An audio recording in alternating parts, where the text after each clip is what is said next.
要是被王一博美貌硬碰的一天放完你的，放你的物料抬出封面质感，谁还有心思看别的？一个王一博足以卷起来的金主爸爸们，你们真的越来越可爱，知道我们想看什么就会扎堆送上，果然是小福星。85号赛车手刚忙完赛车，开心溢于言表，而王一博对户外运动有着深深的热爱，已经被大家提上课堂，英文课上冷不丁的一句翻译，居然都要带上王一博的大名，顺带着把热爱一并打包送上。王一博对户外运动有着深深的热爱，而攀岩就是他的心头好，由此可见，这部户外纪录片给王一博的事业迎来新的春天。从 HH 到潮牌5条杠，还有稳稳拿下 C 位的红牛，这一骑绝尘的商业价值确实是让人羡慕。而其他的金主爸爸们也不甘示弱，小法鳄总是有无限的创意，哪怕我是老前锋，高低我也年轻化一回，休闲运动的优雅。咱们王一博一穿一个到位，一穿一个行走的潮流化。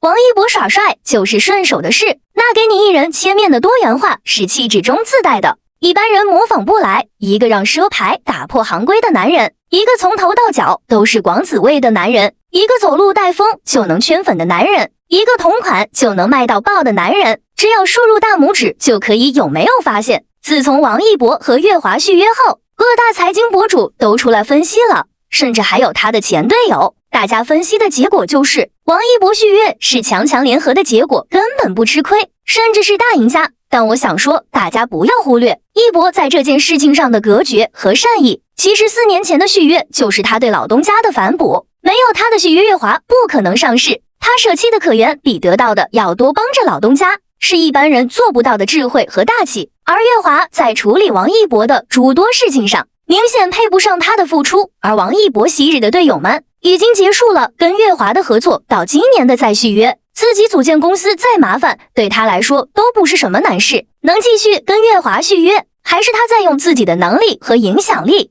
再继续帮着老东家。这样的一博更是一种格局小福星，谁不想要王一博的心头好，是专注于自己的热爱，这种人做什么都会有模有样。85号赛车手为自己开辟出新的赛道，职业赛车手带动了 CGT 赛事同样喜欢上攀岩，人家就拿出2年时间，给了我们一场说来就来的运动。这行动力跟执行力杠杠的鲜活而向上，一个个大圈层都追捧的人，一定是有点东西在身上的。而王一博的顶流之上，不但是外在的大漂亮，更多的是内在的美丽。这么开心，这2天开赛车的王一博爽到了。85号赛车手开局就拿下这么好的成绩，能不开心吗？还备受大家这般盛宠，看他笑得那么甜，就可想而知，这次赛车的成绩又是一个亮眼的圈数，懂的人一眼就看出来了。王一博又刷新了个人成绩，跑进了2分02秒，按绰绰来给我们报喜。赛道上是果敢敏捷的85号赛车手，赛道外是可爱又萌的大男孩，这种反差很吸引人。王一博定律一次又一次应验了，凭一己之力把赛车 CCT 这种小众运动带出圈，把职业赛事开成了全民话题。85号赛车手回归，有过1人看，连摘的头套都有1000万家人看，甚至都摘成了连续剧6次比赛6次不同的摘帽。每次嘟嘟要羡慕的流哈喇子，这发量就是一波王炸。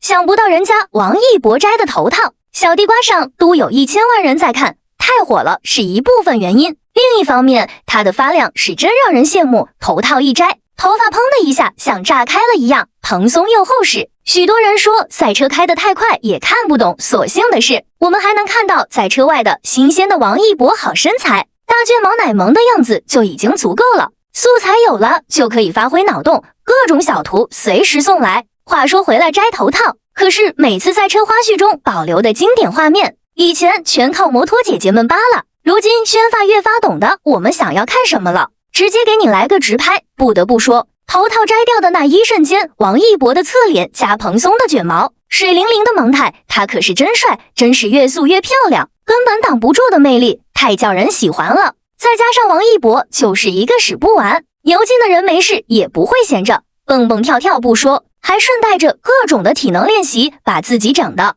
跟一颗朝气蓬勃的跳跳糖一样。这场赛车测试可谓是提前拉开了热度，小米作为冠名商直接稳了上来。王一博赛车升级后，奔驰红牛5条杠和 AG 可谓是3分天下，谁都不甘于表现，这可是破天的大流量。坐等着躺赢就够了。谁让我们的代言人是王一博？小福星妥妥的续约尘埃落定，鲜活而向上的王一博更加沉稳有力。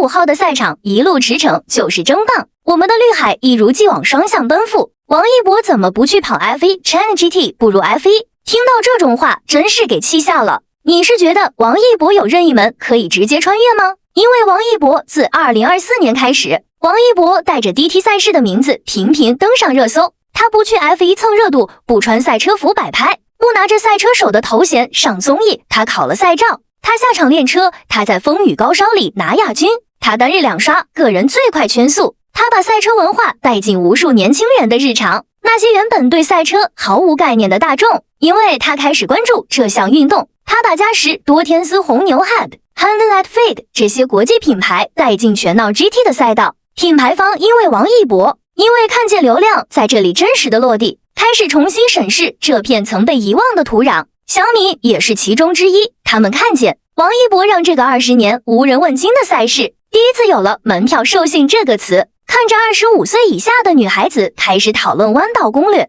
小米意识到这岂止是流量，这完全是造血。中国赛车的土壤正在被王一博用最踏实最质朴的方式一寸寸的开垦，这片土地终于值得播种了。王一博点燃的火让小米看见了中国赛车的可能性，而这一切与全拉 GT 的诉求不谋而合。小米需要赛车文化的土壤来培育用户心智， China GT 需要真金白银的投入来维持生存。这不是巧合，这是中国品牌与中国赛事的双向奔赴，一个在虚拟世界播种，一个在现实赛道深耕。小米用技术让世界看见中国造超跑的野心，王一博用热爱让年轻人走进真实的赛车场。他们从不同方向出发，却在同一个终点汇合，让中国赛车不再是别人的后花园。F1再好，那是别人的，是中国人花钱买门票就围观别人的狂欢。上海站创下20年观赛记录，又怎样狂欢结束？围场清空，那些穿着赛车服摆拍的明星们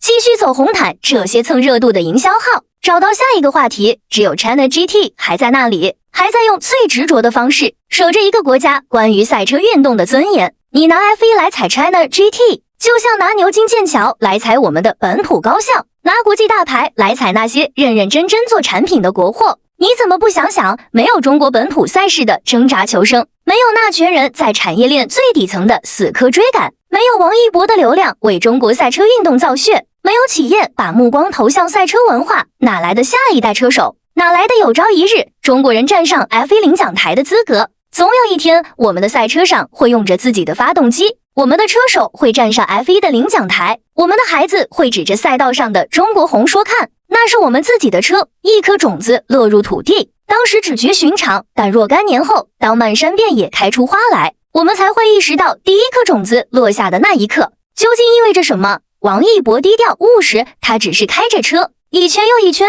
把中国赛车的未来碾进现实的赛道里。现在的他或许就是那颗种子，正在用最硬核的方式让更多人看到赛车的魅力，也让更多有天赋的年轻人敢于踏上那条原本遥不可及的赛道。如果你身边有因为王一博而想去学赛车，想去看比赛的朋友，但他们就是这道涟漪里最新也最亮的一圈光波。